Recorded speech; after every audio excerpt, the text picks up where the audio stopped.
ठाकुर जी हिमाचल से। राधे राधे। श्री हरिवंश श्री हरिदास गुरुजी। गुरुजी, आपके सत्संग में सुना है कि जब परिस्थितियां प्रतिकूल हैं तो ये भगवान की कृपा है, परंतु कभी कभी मन बहुत अशांत रहता। हाँ, सबका हो जाता है, क्योंकि मन सदैव अनुकूलता और सुख का भोगता है। तो जब उसे दुख और प्रतिकूलता मिलती है तो वो फिर सहन नहीं कर पाता है। बकाया मन की स्थिति में हमारी स्थिति अगर मिली रही तो ये ठीक नहीं है। हमें थोड़ा अपनी स्थिति की तरफ विचार करना है। अगर हम मन की स्थिति में फंसे रहे तो थोड़ा ये धर्म करवाएगा, अधर्म करवाएगा, थोड़ा सुख अनुभव कराएगा, थोड़ा दुख अनुभव, मतलब प्रपंच से मुक्त नहीं होने देगा, द्वंद्वों से मुक्त नहीं होने देगा। तो हमको थोड़ा अपनी स्थिति की तरफ सोचना पड़ेगा। हम मन नहीं है, हम भगवान के अंश हैं। देह भाव को प्राप्त होने के कारण मन हमें और सुख दुख का अनुभव करा रहा है। देह भाव छूट जाए तो भी आनंद आ जाए। इसीलिए नाम जप, शास्त्र स्वाध्याय, सदगुरु सेवा, इष्ट सेवा, इनके प्रताप से हमारा मोह नष्ट हो जाता है, माया नष्ट हो जाती, मैं मोर तोर तय, शुद्ध ज्ञान होता है। तब फिर इसका प्रभाव नहीं पड़ता। नहीं तो प्रतिकूलता इसलिए हमको भोगनी पड़ेगी क्योंकि हमने अनुकूलता भोगा है। अनुकूलता में आनंदित हुए हो ना, हर्षित हुए हो ना, गर्व किया है ना, तो प्रतिकूलता तुम्हें भोगनी ही पड़ेगी। अगर अनुकूलता को भोगते नहीं तो प्रतिकूलता तुम्हें दुख दे ही नहीं सकती। बस सम्मान प्रिय लगा है तो अपमान बुरा लगेगा ही तुम्हें। अगर सम्मान प्रिय नहीं लगा तो अपमान बुरा लगेगा ही नहीं। यही स्थिति अध्यात्म से प्राप्त होती है। ये द्वंद्व है, सम्मान अपमान, निंदा स्तुति, अनुकूलता प्रतिकूलता। इन्हीं को सहने के लिए भगवान कह रहे हैं आगमा पाइनो अनित्यास्तास्तितिक्षस्व भारत। ये आने जाने वाले हैं, इनको तुम सह जाओ हे भारत। ये सहने से नष्ट हो जाते हैं, सह जाओ। रात्रि थी निकल गई, दिन आ गया है। दिन है फूलो मत, रात्रि आने वाली है। ये क्रम चल रहा है। तो ऐसे किसी सिस्टम में पहुंचा जाए जहां प्रकाश ही प्रकाश है, दिन रात का भेद खत्म, वो श्री भगवान है। सबकर परम प्रकाशक जोई, उनके पास पहुंच चलो तो न दिन न रात्रि, न अनुकूलता न प्रतिकूलता, न सुख न दुख, न लाभ न हानि, हर समय परमानंद, हर समय भगवदानंद। और जी कहते हैं कि उस परिस्थिति में भगवान पर भी विश्वास टूटने लग जाता है। क्योंकि भगवान को माना ही नहीं अपनाना। भगवान को ही तुम्हारे मानने न मानने से है क्या? बस अभी अज्ञान की धरा में हमें अनुकूलता दे रहे हो तो आप हमारे साहब हो, अनुकूलता नहीं तो आप हमारे साहब नहीं। तो आपकी साहब अनुकूलता हुई या साहब हुए? आप विचार करके देखो। हमारे अनुकूल चलो तो गुरुदेव, हमारे अनुकूल नहीं तो गुरुदेव नहीं। तो आपने गुरुदेव किसको माना? अनुकूलता को माना ना। तो सांसारिक एक प्रक्रिया है। आप कोई अध्यात्म की बात थोड़ी कर रहे हैं। अध्यात्म की बात में ऐसा नहीं रहता। खंड खंड हो जाए तन अंग अंग सत्टूक, काट डालो तिल तिल काट डालो, ये निकलेगा राधा राधा राधा और आपकी जय। क्यों ऐसा प्रश्न नहीं उठेगा? नहीं मतलब मालिक पर अविश्वास हो जाता है तो अभी धरा ही नहीं बनी। बात समझिए आप। जरूर बुरा लग सकता है कि ऐसा कहते हैं, पर अभी वो स्थिति नहीं बनी जिस पर विश्वास हमारा टिक पावे। इसलिए नाम जप करो, सत्संग सुनो। थोड़ा नींव मजबूत होनी चाहिए। नींव डगमगा गई तो मकान गिर जाएगा। नींव मजबूत, विश्वास की नींव। बट विश्वास अचल निज धर्मा। विश्वास को किससे कहा गया है? उपमा दी गई बरगद के वृक्ष से। बरगद के वृक्ष में एक खास बात होती है, अगर जड़ कमजोर हो रही तो दूसरी डाल से जड़ आ जाती है। वृक्ष का नाश नहीं हो पाएगा, वो 14 जड़ें पैदा कर देगा। हमारा विश्वास है अगर एक जगह डगमगा रहा है तो तत्काल ज्ञान के द्वारा उसे संभालें कि नहीं कृपा है, ये कोई हमारे पाप की, मतलब इतनी बातें हम उसको सपोर्ट में कर दी, वो बिल्कुल फिट हो गया। वो ऐसा वृक्ष नहीं कि उखाड़ के फेंक दिया जाए। बट विश्वास, बट माने बरगद। बरगद कैसा है? अचल। देखो ना बरगद की एक चतुराई देखो, जितनी लंबी डाल होती चली जाएगी उतनी उसमें जड़ें पैदा होती चली जाएंगी, जमीन का सपोर्ट मिलने लगेगा। जड़ खत्म हो गई लेकिन पेड़ पूरा हरा है क्योंकि जगह जगह से हो हमारा विश्वास न। ऐसी शक्ति हमें दे न दाता, मन का विश्वास कमजोर हो। देखो लौकिक गानों में है ये, तो हमको तो मांगना चाहिए कि प्रभु देखो मेरा विश्वास रूपी नींव हिल रही तो फिर परमार्थ रूपी मकान बनेगा ही कैसे? नाथ मुझे विश्वास दीजिए। राजेश शर्मा जी। चिकसोली बरसाना से। भगवान की जय। महाराज जी, आपके चरणों में कोटि कोटि नमन। हे सदगुरुदेव भगवान, जैसे कि आपने करुणा करके कई बार बताया कि नाम नामी से भी बड़ा होता है, परंतु नाम तो सदगुरुदेव भगवान ही की कृपा से प्रदान होता है, और नाम जपने की सामर्थ्य भी सदगुरुदेव भगवान ही प्रदान करते हैं। तो क्या हम ये कह सकते हैं कि गुरुदेव भगवान नाम से भी बढ़कर हैं? आप गुरुदेव का जीवन नाम है। श्री वृंदावन दास चाचा जी ने कहा है, नाम सुकृत धन अपनी जीवन, अतिहित मान देत वरदान। गुरुदेव का जीवन है नाम। जो नाम है ना, वो गुरु का जीवन है। गुरु का जीवन नाम, और उन्होंने वो नाम कृपा करके हमें प्रदान कर दिया। इससे उनके चरणों की बलिहारी है नामदाता गुरुदेव, क्योंकि गुरुदेव और नाम अभेद है। नाम गुरुदेव है, गुरुदेव नाम है। नाम गुरुदेव दो नहीं है, इसीलिए वो जीवन स्वरूप गुरुदेव नाम दिए। तो नाम दाता है, दानी तो बड़ा होता है ना। इसीलिए कहा गया कि गुरु ब्रह्मा गुरु विष्णु गुरुदेव महेश्वरा, गुरु साक्षात पर ब्रह्म तस्मै श्री गुरुवे नमः। ब्रह्मा गुरुदेव को क्यों कहा गया? ब्रह्मा का कार्य सृजन करना, तो गुरुदेव जिससे आराध्य देव प्रसन्न होते हैं, ऐसे सद्गुणों का सृजन करता है अपने शिष्य के हृदय में। गुरुदेव को महादेव कहा गया। महादेव का कार्य है सृष्टि का लय करना, विनाशकारी। गुरुदेव हमारे अंदर भगवत विरोधी जितनी दुर्वासनाएं हैं, अपनी कृपा से उनका नाश कर देते हैं। और भगवान श्री विष्णु का काम है पालन करना, और गुरुदेव हमारा पालन करते हैं। जो भक्ति का अंकुर बोते हैं, उसकी सिंचाई करते हैं, उसकी रक्षा करते हैं, उसका पालन करते हैं, उसके विरोधी भावों का नाश करते हैं। इसलिए गुरुदेव जब ये सब करके हमें अनुभव होता है, तो दिखाई देता है कि इष्ट ही गुरु है, गुरु ही इष्ट है। तो गुरु साक्षात ये अनुभव हुआ, पर ब्रह्म तस्मै श्री गुरुवे नमः। तो गुरु ही नाम है, नाम ही गुरु है। गुरुदेव का जीवन नाम है। जितना भाव कर सके कर ले। मोते अधिक गुरु ही जी जानी, कल सत्संग में सुना था। मोरे मन प्रभु वश विश्वासा, राम ते अधिक राम कर दासा। भगवान के दास को भगवान से भी बढ़कर देखने की बात कही गई। तो अगर हम ऐसा भाव करते हैं तो उच्च भाव ही है, बंदनी भाव है जी। शैगी जी, गुरुदेव आपके चरणों में कोटि कोटि प्रणाम। गुरुदेव, मैं ये पूछना चाहती हूँ कि बहुत बार दिनचर्या बनाती हूँ, कुछ दिन बहुत उत्साह से निर्वाह होता है, उसके बाद आलस प्रमाद आ जाता है, फिर खुद ही परेशान हो जाती हूँ। कृपा करके मार्ग बताएं कि ये प्रमाद कैसे जाएगा, जिससे निरंतर भजन हो सके। अच्छे हो, नाम जप करो, जैसे बने वैसे करो। अगर दिनचर्या के विषय में तो बहुत बड़ी बात होती है। भोगेश्वर प्रसक्तानाम तया प्रहत चेतसाम, व्यवसायत्मिका बुद्धि समाधौ न विधीयते। जिसका शरीराभिमान पुष्ट है, भोगों में चित्त अपरित हो चुका है, उसकी स्थिति एक रस नहीं होती। उसकी बुद्धि परमात्म प्राप्ति का निश्चय नहीं कर पाती। ना कर पाने के कारण ही जिसे हम प्रमाद कहते हैं, वो विषय प्रियता से होता है। हम फिसल जाते हैं बार बार, फिर हमारी दिनचर्या नहीं बनती। जिसने एक निश्चय कर लिया है, सर्व सुख भगवान को अर्पित करके ही, हर समय उनका स्मरण करते हुए सारे कार्य, कभी फर्क ही नहीं पड़ सकता, कभी नहीं फर्क पड़ सकता। भोगेश्वर प्रसक्तानाम तया प्रहृत चेतसाम, जिसका चित्त अपहरण कर लिया गया है भोगों में, उसकी बुद्धि एक रस हो ही नहीं सकती। वही दिनचर्या एक रस, उसकी बुद्धि परमात्मा प्राप्ति का निश्चय नहीं कर सकती। भगवान के वचन है समाधो न विधीयते। फिर कैसे एक रस दिनचर्या चलेगी?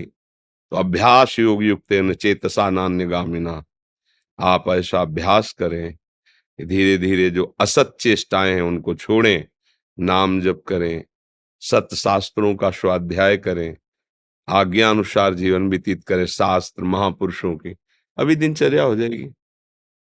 कभी जीवन में अलार्म थोड़ी लगाना पड़ा है, कभी नहीं। बच्चा थे तो नींद, जैसे मंत्र जप करे तो नींद, बस फिर लड़ाई शुरू हुई नींद से। अपने हाथ से ऐसे कि किसी तरह चेतना आवे, ठंडा पानी अपने हाथ। आज वो दशा है कि नींद ही नहीं है। अभ्यास से ऐसा 1 मिनट दिन में नींद नहीं, और रात्रि में 2 बजे से तो शुरू हो जाता है। जब जितनी मिनट आई उतनी मिनट आई, नहीं चल रहा है।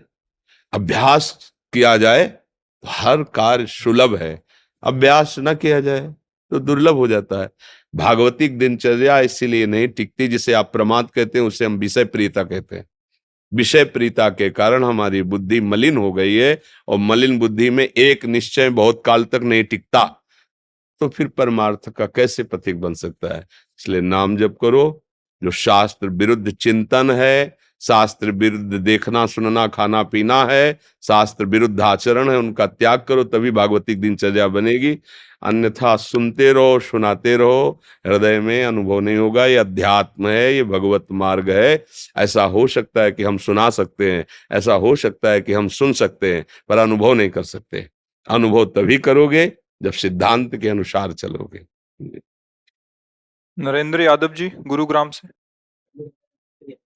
गुरुदेव, आपके चरणों में कोटि कोटि नमन।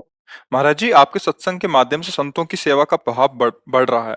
महाराज जी, आपका भाव करते हुए हम संत सेवा करने का प्रयास करते हैं। महाराज जी, हमारे वहाँ एक संत भगवान है, वो किसी औषधियों का सेवाएं करते हैं, निःशुल्क सेवा। महाराज जी, कई बार वो संत जन हमारी देखो, सेवा से। हमारी बात समझना, हम सबको प्रणाम करके बात कहते हैं। संत सेवा का तात्पर्य समझ लीजिए। नहीं, आप तात्पर्य नहीं समझेंगे तो कभी आप कह देंगे कि आपकी सत्संग की वाणी के अनुसार हमने संत सेवा की, और ऐसा और ऐसा ऐसा। तो ऐसा और वैसा कहने का तुम्हें अवसर न मिले, इसलिए हम प्रार्थना करते हैं। संत सेवा का तात्पर्य होता है वो जो शास्त्र सम्मत भगवत मार्ग चले, उनको जो अनुभव हुआ, उनकी वाणी के अनुसार अपना जीवन बना लो, पहले से संत सेवा कहते हैं। दूसरी बात, अगर वो भूखे हैं तो उनको भोजन दे दीजिए। अगर वो पीड़ित हैं, शरीर में कष्ट है, तो औषधि दे दीजिए। जरूरत है तो उनकी शौच फेंक दीजिए, उनके कपड़े धो दीजिए, जो भी सेवा कर दीजिए। बस उनकी आज्ञा का पालन अगर नहीं करोगे, भगवत मार्ग में नहीं चलोगे, तो ये सब व्यवहार मात्र होके रह जाएगा, लाभ नहीं मिलेगा। समझ लेना हमारी बात। अच्छा, व्यवहार में फिर स्वभाव काम करता है। वो किस स्वभाव के हैं, क्या है, आपने बात समझी नहीं, आपकी स्थिति नहीं, तो आपका दोष दर्शन हो जाएगा। आप निंदा करने लगेंगे, आप असंतुष्ट हो जाएंगे, फिर मामला बिगड़ गया ना। दूरी बना के, शब्द याद रखो, दूरी बना के उनकी आज्ञा का पालन करते हुए, अवसर मिलने पर उचित धर्मयुक्त सेवा करते हुए भगवत प्राप्ति करो। यही संतों की आज्ञा है। भूखे हैं, भोजन दे दो। वस्त्र की जरूरत है, वस्त्र दे दो। दिखाई दे रहा है औषधि की जरूरत, तो औषधि दे दो। बस उनकी आज्ञा का पालन करो। वो कोई सांसारिक जन नहीं होते, भागवतिक जन होते हैं। अगर सांसारिक व्यवहार में उतरोगे तो दोष दर्शन हो जाएगा, निंदा स्तुति होने लगेगी, फिर तो तुम्हारा परमार्थ ही चला गया, फिर तुम्हारी अश्रद्धा हो जाएगी। क्योंकि संत सेवन के लिए बहुत बड़ी बौद्धिक स्थिति चाहिए। नारद जी ने भक्ति सूत्र में लिखा है, महासंगस्तु दुर्लभो, महापुरुषों का संग दुर्लभ है। और यदि मिल जाए तो अगला शब्द दुर्गमो, निर्वाह करना बड़ा कठिन है। अगर निर्वाह कर ले गए तो अमोघश्च, निश्चित तुम्हारे ऊपर भगवत कृपा बरसेगी, निश्चित। पर ये सावधानी में बहुत विचार करके कह रहे हैं, क्योंकि आपको पता नहीं है ना कौन कहां कैसा, फिर आप अश्रद्धा न कर बैठे। इसलिए संत केवल भगवंत मिलाने की बात। संत संग का अर्थ क्या है? सत्संगत संसति कर अंता, बड़े भाग पाए सत्संगा, विनय प्रयास होई भव भंगा। संतों के संग का सीधा अर्थ है माया का नाश, संसार चक्र से मुक्ति। अगर भगवान के नाम में प्रियता नहीं, भगवान की आज्ञा के अनुसार तुम्हारा जीवन नहीं बन रहा, तो संत संग क्या हो रहा है? संत भवरोग की औषधि देते हैं, नाम मंत्र उपासना उसी में चल दो, यही बड़ी संत सेवा है। जरूरत है, लग रहा है कि शरीर की सेवा की वो जरूरत है और वो स्वीकार कर रहे हैं, कर देना चाहिए। पर शरीर सेवा ही केवल संत सेवा नहीं है, मत मान लेना। पैर छू लिया, पैर दबा लिया, कपड़े धो दिया, भोजन दे दिया, ये एक अंग है सेवा का बाहरी। अगर आप आंतरिक उनकी सेवा नहीं करेंगे तो बाहरी सेवा कोई लाभदायक नहीं हुई। बाहरी सेवा, आप पैर दबा रहे हैं, आप कपड़े धो रहे हैं, आप भोजन दे रहे हैं, लेकिन उनकी आज्ञा का उल्लंघन कर रहे हैं, कुछ नहीं मिलेगा, लिख लो। और उनकी आज्ञा पे चल रहे हैं, गुरुवाणी पे चल रहे हैं, और फिर सबकी सेवा कर रहे हैं, मुख्य उनकी आज्ञा, बस निहाल हो गए, मस्त हो जाओगे। बस समझना है, नहीं तो फिर हमसे शिकायत करोगे आके, क्योंकि फिर वो बातें होती है कि आपने कहा था संत सेवा हमने की तो धोखा, ये वो। बाणी, सिर्फ बाणी पे पकड़ो, आज्ञा समन सुसाहिब सेवा। जिनको हमने गुरु माना, संत माना, उनकी आज्ञा सबसे बड़ी सेवा है, सबसे बड़ी सेवा है। देखो, महापुरुषों ने आदेश किया कि वाणी जी को ही साक्षात गुरु का स्वरूप मानो और वाणी के आदेश में जीवन समर्पित कर दो, गुरु वाणी के। तो क्या होगा? बोले जहां पहुंचना है वहां पहुंच जाओगे। साहब का साक्षात्कार करने में समर्थ है वही जो गुरुवाणी से चलता है, जो अपने महापुरुषों के आचरणों में, महापुरुषों के वचनों में ढूंढ ढूंढ करके अपने जीवन को परिपक्व सद्गुणी बना देता है, वो वैसे ही बन जाता है। तो इसलिए भाई बहुत संभल के, बहुत सोच समझ के कदम बढ़ाओ, क्योंकि दुर्लभो है तो फिर दुर्गमो भी है। महर्षि, इसमें एक प्रश्न था। आपके सत्संग के माध्यम से हमें सुनने को मिलता है कि सब संत भगवानों की अलग अलग निष्ठा होती है।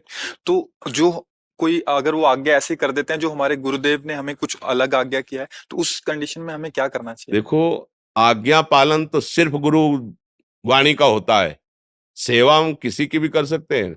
संत के आगे में जरूरत पड़ी तो पशु पक्षी की भी सेवा कर देंगे, जरूरत पड़ी तो किसी, इसका मतलब सेवा कर दिया तो उसके अधीन थोड़ी हो गए, उसकी आज्ञा का पालन थोड़ी करेंगे, समझ रहे हो ना? आज्ञा का पालन तो सिर्फ गुरुवाणी का, जो गुरु के श्रीमुख से वचन निकले, बस वो गुरु वाणी का हम पालन करें। उन्होंने कहा संत समागम करो, साधु सेवा करो, तो कर रहे हैं, लेकिन वो हमें आज्ञा करे तो हम उसके लिए दस्तखत लेंगे गुरुवाणी से। अगर गुरु की आज्ञा है और आपकी बात मिलती है गुरुवाणी से तो हम मान लेंगे, नहीं तो आप बोलते रहिए, हमने सुन लिया, प्रणाम कर दिया, चल दिए, हम उसको स्वीकार थोड़ी करेंगे, समझ रहे हो ना? आज्ञा पालन तो सिर्फ वही है, अपने गुरुदेव की वाणी में। उन्होंने आज्ञा करी संत सेवा, तो हम आपके कपड़े धो देंगे, भोजन पवा देंगे, जो जैसा कर देंगे। और अगर संत है तो चाहे जिस निष्ठा का हो, तुम्हारे अंदर भाव वही प्रकट होगा जो गुरुवाणी में लिखा है। संत की ही वाणी तुमको वहां प्रकाशित करके वहां पहुंचा देगी जो गुरु कह रहे हैं। आप देख लो, हमने तो देखा है, अन्य उपासना वाले महापुरुषों के जब समीप गए, उनके चरणों में पड़े, तो हमारे इष्ट की भक्ति बढ़ी है, हमारे गुरु चरणों में प्रेम बढ़ा है। ऐसा नहीं हुआ है कि उनके पास जाने से हमारे गुरु चरणों में प्रेम, हमें और गुरु प्रेम बढ़ा है। तो जहां सच्चे संत महापुरुषों की सेवा होती तो इष्ट और गुरुवाणी में प्रेम बढ़ता है। इसीलिए तो आज्ञा करिए कि संतों का समागम करो, साधु सेवा करो। तो इसका मतलब नहीं कि अगर हमारी सिद्धांत पद्धति से विरुद्ध कोई आचरण करे तब तो फिर मानना ही नहीं है ना। हमारे केवल आज्ञा है, भूखा है तो भोजन दे दीजिए, जरूरत है तो शरीर सेवा कर दीजिए, वो भी ढूंढ के नहीं करना। जहां हमें गुरु प्रसाद से पहुंचा दिया गया या वो हमारे समीप आ गए तो, नहीं तो हम अपने गुरु के द्वारा दिए हुए नाम मंत्र वाणी और उनके आदेशानुसार चल रहे हैं, हमें किसी की जरूरत नहीं। बात समझ लीजिए, हमारे समीप कोई आ गया है तो अगर भूखा है या वस्त्र है या औषधि है, वो हम सेवा कर देते हैं। और अगर आज्ञा कोई ऐसा करता है जो हमारे सिद्धांत के विपरीत है, हम सुनते ही नहीं, ऐसे सिद्धांत से चला जाता है। आशीष शर्मा जी, वृंदावन से। गुरुदेव, आपके चरणों में कोटि कोटि प्रणाम। हे सदगुरुदेव भगवान, कोई आपके लिए सुंदर गीत बनाता है, कोई ऊंची आध्यात्मिक स्थिति वाला है, कोई ऊंचे सांसारिक पद वाला है महाराज जी, परंतु मुझ अदम जिसको कुछ नहीं आता, कोई कला नहीं आती, कोई कौशल नहीं है, आपकी कृपा का कटाक्ष कैसे हो सकता? नाटक मंच है ये, समझे? इसमें कोई और नाटक नहीं कर रहा।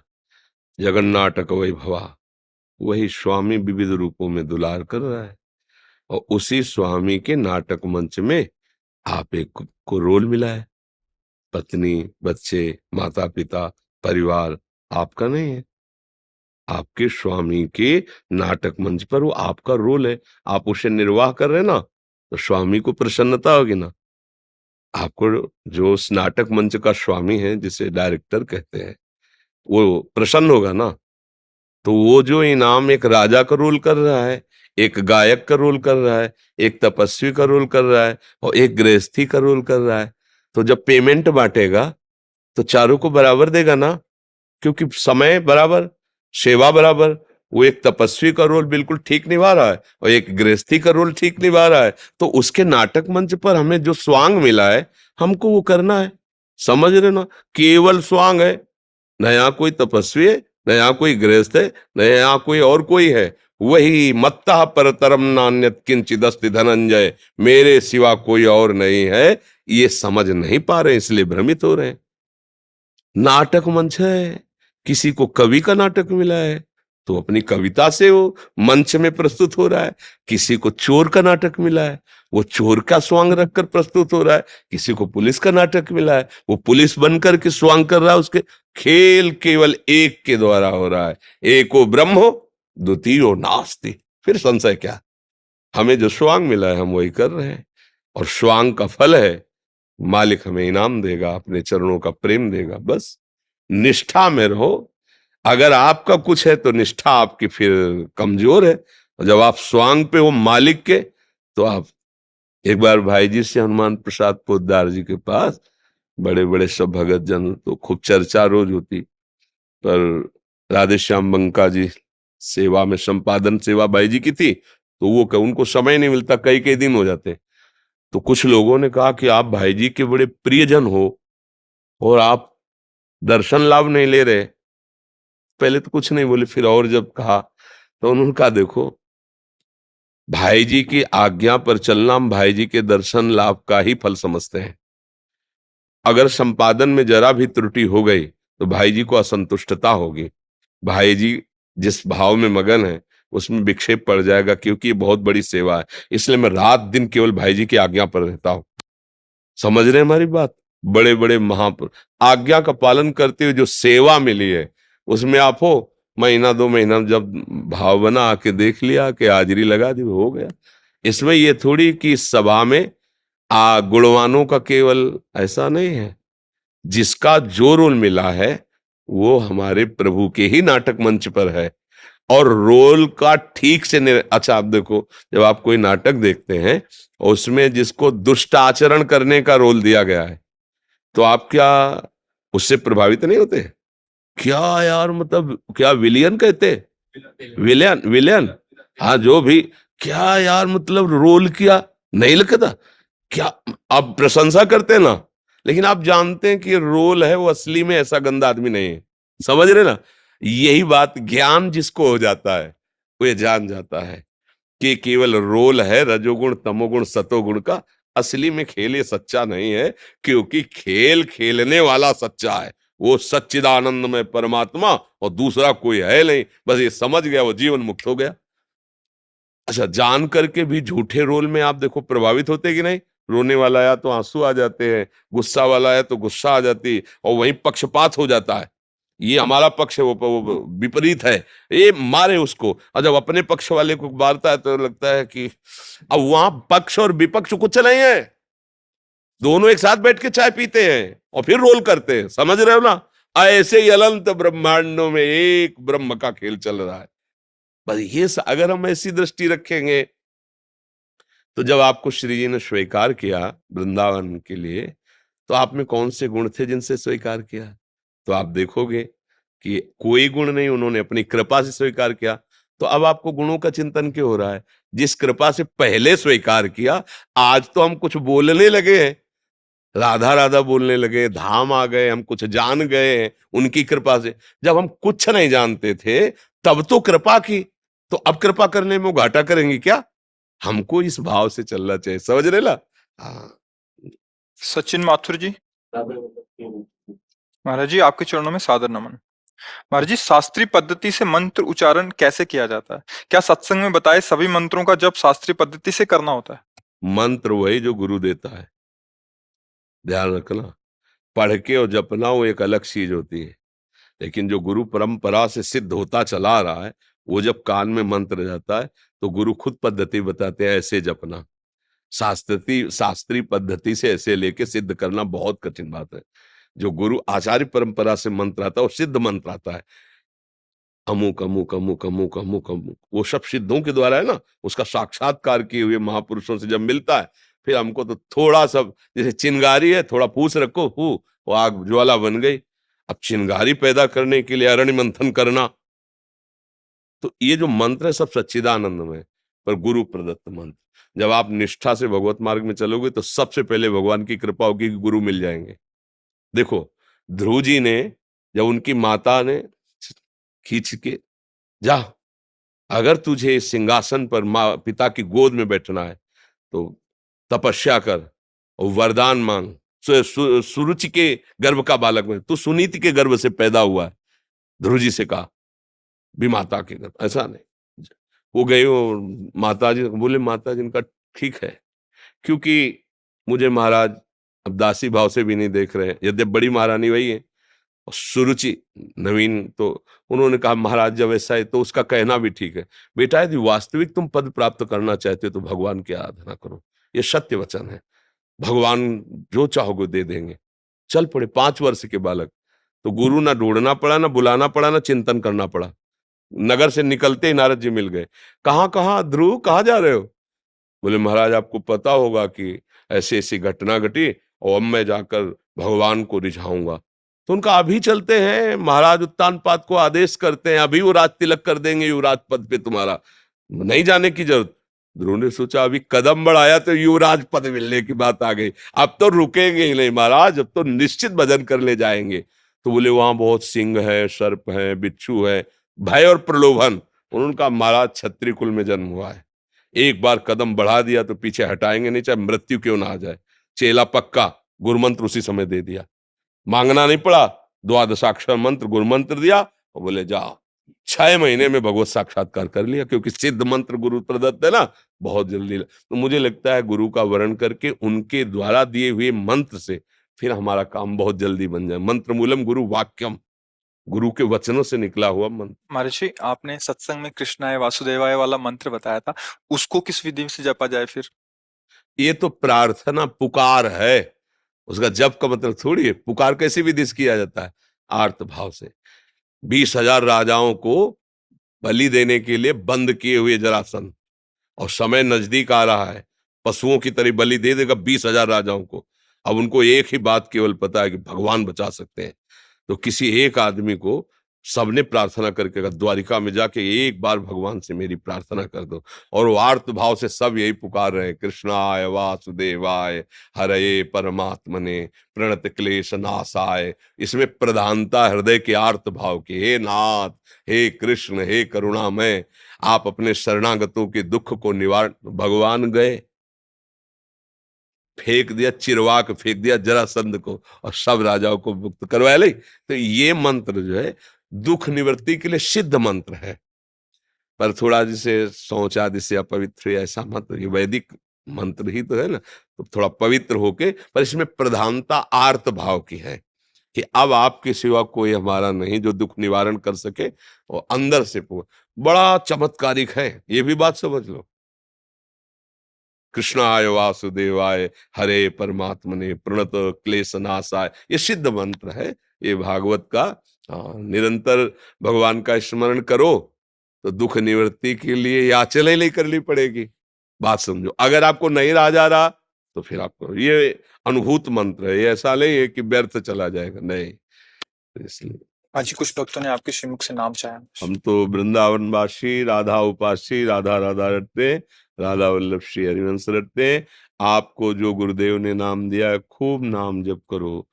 ये बात समझ लीजिए कि सब साधन जितने हैं वो सब प्रभु के ही है, पर मन को जीतने का एकमात्र उपाय नाम जप है। जब तक आप नाम जप नहीं करेंगे तब तक मन की मनमानी बंद नहीं कर पाएंगे। आप गा लो, घंटा 2 घंटा जैसे कीर्तन भी करोगे ना, ये राजी रहेगा मन, पर ये मन बस में नहीं होगा। बस में होगा तब, अब देखो इसकी चाल, हलचल मचा देगा। थोड़ा शांत होइए, आंख खोल के या आंख बंद करके मंत्र में या नाम में लगिए, अंदर ही अंदर सुमिरन में आइए। और जहां सुमिरन में आएंगे तो देखना इसकी मार पड़नी शुरू हो जाएगी मन में, मन जलन पैदा कर देगा, भागने लगे, अब फंसा है। और जितना आप अंदर अंदर जप करेंगे उतना ही ये मन निर्मल होता जाएगा, आपके अधीन होता जाएगा। जब मन को परेशानी होती है तो हम लोग मन में तदात्म किए, इसलिए लगता है कि बस नाम जप मत करो, और चाहे जो कर लो, ढोलक बज रही, हारमोनियम बज रही, तबला बज रहा, नाच रहे गा रहे, इसमें मन राजी हो जाएगा। लेकिन शांत बैठकर एकांत में गुरु चरणों को प्रणाम करके और फिर नाम में डूबना, ये बड़ा कठिन काम है, आप देख लो अंदर से। और यही मन को बहुत जल्दी निर्मल करता है। ऐसा नहीं, भगवान नाम कीर्तन, वाणी कीर्तन, ये सब बहुत मंगलमय है, लेकिन मन को अधीन करने के लिए एकमात्र उपाय है ना, अंदर ही अंदर सुमिरन करना, अंदर ही अंदर। तो जो नाम मिला है, जो मंत्र मिला है, खूब अंदर अंदर सुमिरन करो, सुमिरन से अंदर सब ठीक हो जाएगा। बढ़िया अंदर मन प्रसन्न है ना, तो बाहर से चाहे जितनी विपत्ति हो आप आनंदित। और अंदर से मन कलुषित है तो बाहर चाहे जितनी सुख सामग्री हो आपको सुख अनुभव में नहीं आएगा। खूब सुमिरन करो, नाम सुमिरन करो जो गुरुदेव ने दिया है। हम तो वृंदावन वासी, हम तो राधा राधा राधा राधा रटते हैं, राधा वल्लभ श्री हरिवंश रटते हैं। आप लोग देख वाराणसी के एसडीएम है उधर सेवा में। प्रणाम कोटि कोटि आपको। तो वाराणसी जैसे हमारे माता पिता ने घर, हमारा जीवन है। ये जो आप प्रकाश देख रहे हैं उसी जीवन का प्रकाश भगवान विश्वनाथ जी का प्रसाद। अगर वाराणसी में आपको किसी भी तरह से महादेव ने सेवा में स्वीकार किया है तो नाम जप करते हुए धर्म पूर्वक सेवा करो। वो मोक्ष नगरी है, उसका नाम है। दुखदायक समस्त कर्मों को विध्वंस करके महासुख प्रदान करना भगवान शिव विनाशकारी है। किसके? पापों के, दुखों के, संकटों के, विपत्तियों के देवादिदेव महादेव है। हृदय कितना, सोचो, जिन्हें विनाशकारी देवता कहा गया है उनका हृदय कितना करुणावतारम कर्पूर गौरम करुणावतारम। वो किसका विनाश करते? पापों का, दुष्टता का, नीचता का, जो कुकर्म कराते ऐसी प्रवृत्ति का। तो ऐसे जगत गुरु की नगरी में हो भगवान शिव के अहो भाग्य है। रोज गंगा जी के दर्शन होते हैं?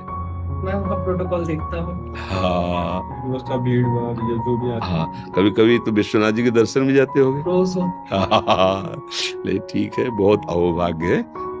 रोज होते हैं। और कल कहीं जाने वाले और थे, पहुंच गए यहाँ पे गुरुजी। महादेव की कृपा, उन्हीं की कृपा से बहुत अच्छा लग रहा है। जैसे हम अपने घर वालों से बात कर रहे हैं ऐसा लग रहा है, क्योंकि महादेव जी हमारे। कभी बनारस आना हो तो इस बार अब तो जैसे बहू ऐसे ससुराल में पहुंच जाए कि उसका घर से ही निकलना मुश्किल है, ऐसा समझो। ये वृंदावन धाम ऐसा अब जीना मुश्किल है इसके बिना, इसीलिए महादेव जी ने ये दिया है, उन्हीं की कृपा से। कभी जब दर्शन करने अब जाना तो हमारी तरफ से भी एक दंडवत एक्स्ट्रा करना, ठीक है? ऐसा महर्षि, आप दान घाटी गोवर्धन से आए हैं।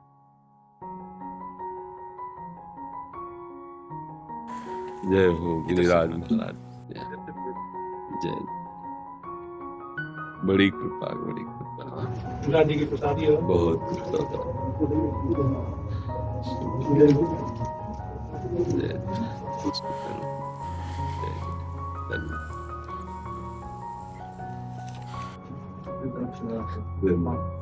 बड़ा ये आपका प्यार है महाराज गिरिराज जी का प्रसादी वस्त्रमाला। शाम तो गोवर्धन कभी आई कर रहा थी। हाँ, जी जी जी जी एक बार जी जी। जय हो। वाहिगुरु का नाम लेते हैं। जी, आपसे कृपा बहुत ज्यादा चाहते हैं कि इसमें बढ़ोतरी हो और कुछ नहीं। बिल्कुल, नाम ही सब कुछ हो। हमें देखो, जब आप लोग बोलते ना वाहेगुरु का खालसा वाहेगुरु, तो हमारी छाती चौड़ी हो जाती है। इसलिए हम प्रसन्न हो जाते हैं। देखो, गुरु गुरु है, सब गुरु वाणी मेरी ही है। मेरे जितने भी महापुरुष प्रकट हुए ना, सब मेरे गुरु हैं, सब मेरे ही तो ना। यहाँ तू कोई नहीं है, सब मेरे ही है, मेरे ही प्रभु है, मेरे। हम तो कभी इतना नहीं लगा, इतना ऐसा कभी भाव ही नहीं है कि गुरुवाणी हमारी स्वामी नहीं है। आदर्श है हमारे लिए।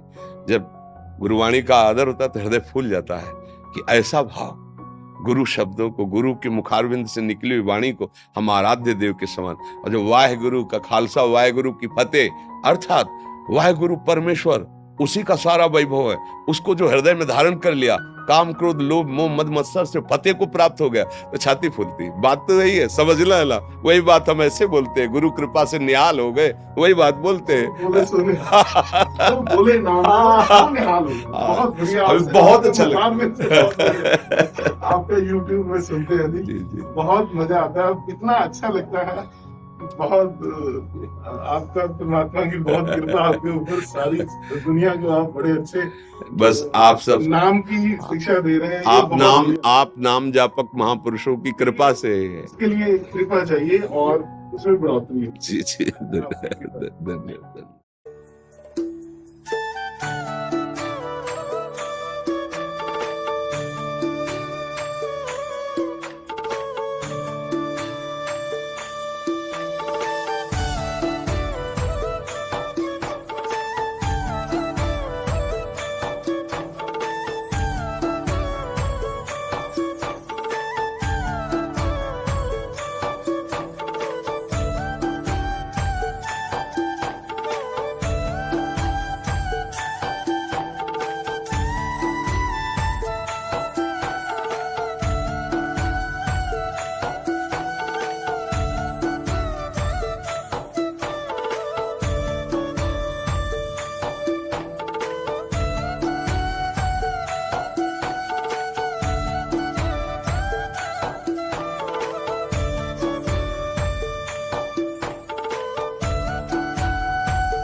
हाँ, बहुत सुंदर। गायों की रक्षा करता हूँ। हाँ, बिल्कुल। मध्य प्रदेश से आया हूँ। बहुत सुंदर स्वागत है। शिवाराम हॉस्पिटल बना रहा हूँ, और कसाईयों से गाय बचाता हूँ। बिल्कुल, अभी हजारों गाय बचा चुका हूँ कसाईयों से। धन्यवाद है आपको, धन्यवाद। बिल्कुल ठीक। आपको सुनना हूँ प्रभु, आपको आशीर्वाद।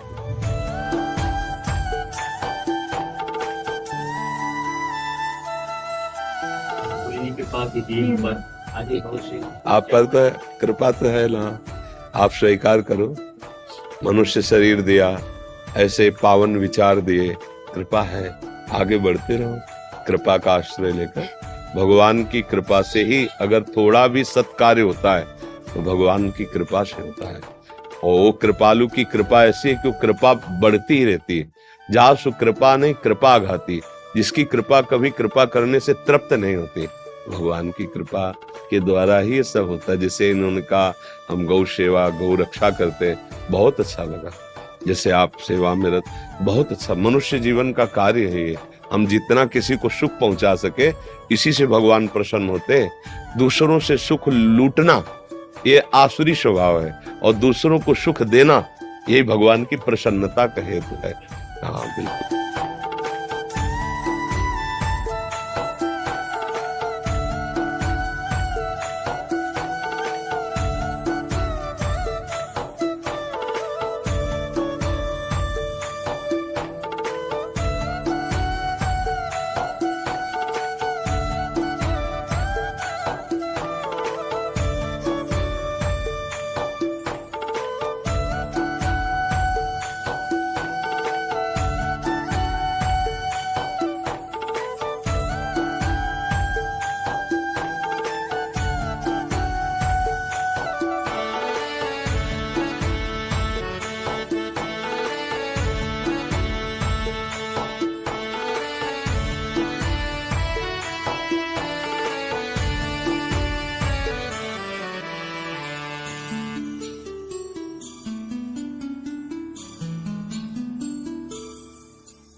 अच्छा, आप रख लो चाय।